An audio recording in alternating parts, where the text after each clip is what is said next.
അസ്സലാമു അലൈക്കും. വഅലൈക്കും അൽഹംദുലില്ലാ. നമ്മൾ നമ്മുടെ ഹാപ്പി സോണിൻ്റെ ചലനങ്ങളിൽ വളരെ പ്രധാനപ്പെട്ട അനുഭവങ്ങളാണ് ദാമ്പത്യ ജീവിതം.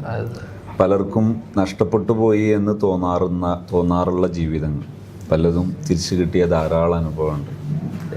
അതിൽ ചിലതാണ് ഈ ദാമ്പത്യ ജീവിതം തുടങ്ങുമ്പോൾ തന്നെ ചിലരൊക്കെ വിവാഹം കഴിഞ്ഞ് കുറച്ച് ദിവസം നിന്ന് വിദേശത്ത് ഈ പ്രവാസികളായി പോകുന്ന സമയത്ത് ചിലർക്ക് അത് വലിയ അബദ്ധം സൃഷ്ടിക്കുന്നു, നാട്ടിൽ വലിയ പ്രശ്നം സൃഷ്ടിക്കുന്നു.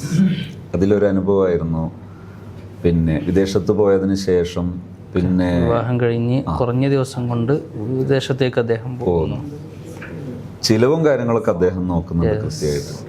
ആ നിലയിൽ ബന്ധമുണ്ട്. പക്ഷേ ഇയാള് വിളിക്കുന്ന സമയത്ത് അറ്റൻഡ് ചെയ്യുകയോ വീട്ടിലെ പണികൾക്ക് ഭാര്യ സമ്മതിക്കുകയോ മറ്റൊന്നും ചെയ്യാത്തൊരനുഭവം. ഭർത്താവിൻ്റെ വീട്ടുകാരായിട്ട് സഹകരണമില്ല, അതുമായിട്ട് ഒരു സ്നേഹബന്ധമില്ല, അങ്ങനെ ആകെ പ്രയാസമാകുന്നു. എന്നാലോ എല്ലാ ചെലവും ഇയാൾ വഹിക്കണം. അതിന് മാത്രം ഇയാൾ അത് വലിയ പ്രയാസമായി നോക്കുമ്പോൾ ശാരീരിക ബന്ധം വരെ പുറത്തു മറ്റുള്ളവരോട് പുലർത്തുന്നുണ്ട്. 1.5-2 വർഷം കഴിഞ്ഞിട്ട് അദ്ദേഹം നാട്ടിലേക്ക് വരികയാണ്. ആദ്യം വിവാഹ ജീവിതം കഴിഞ്ഞ് വിവാഹത്തിലേക്ക് പ്രവേശിച്ചൊരു 10 ദിവസമൊക്കെ ഇവിടെ ഉണ്ടായിട്ടുള്ളൂ. ആ സമയത്ത് തന്നെ പല നിസ്സഹകരണങ്ങളും കേസ് സ്റ്റഡി ഇങ്ങനെ പഠിക്കുന്ന സമയത്ത് ഈ ലേഡി പ്രഗ്നൻ്റ് ആകാതിരിക്കാൻ വേണ്ടി പല മെഡിസിൻസ് കഴിക്കുന്നു. അങ്ങനെ പല പോം വഴിയിലൂടെയും ആ കുടുംബത്തിൽ നിന്ന് ഒളിച്ചോടുന്നു.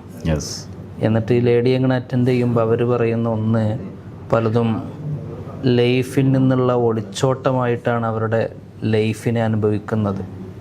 ലൈഫിൽ നിന്ന് ഒളിച്ചോടുക എന്നിട്ട് മറ്റെന്തെങ്കിലുമൊക്കെ ചെയ്യുക എന്നതാണ്.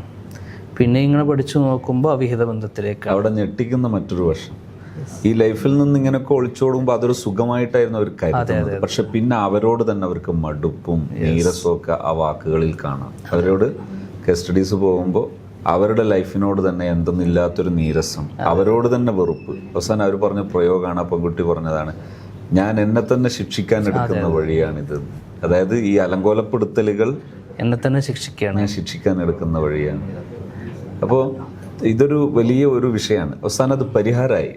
ചില സിറ്റിങ്ങുകൾ ചെയ്തു. നമ്മൾ ചില എനിക്കെൻ്റെ ഓർമ്മ ശരിയാണെങ്കിൽ 4ാമത്തെ സിറ്റിങ്ങിന് വന്ന് ഇരിക്കുമ്പോൾ അവൾ പറയുന്നത് ഞാൻ അവനോട് കൂടെ തന്നെ പോയിക്കോളാം.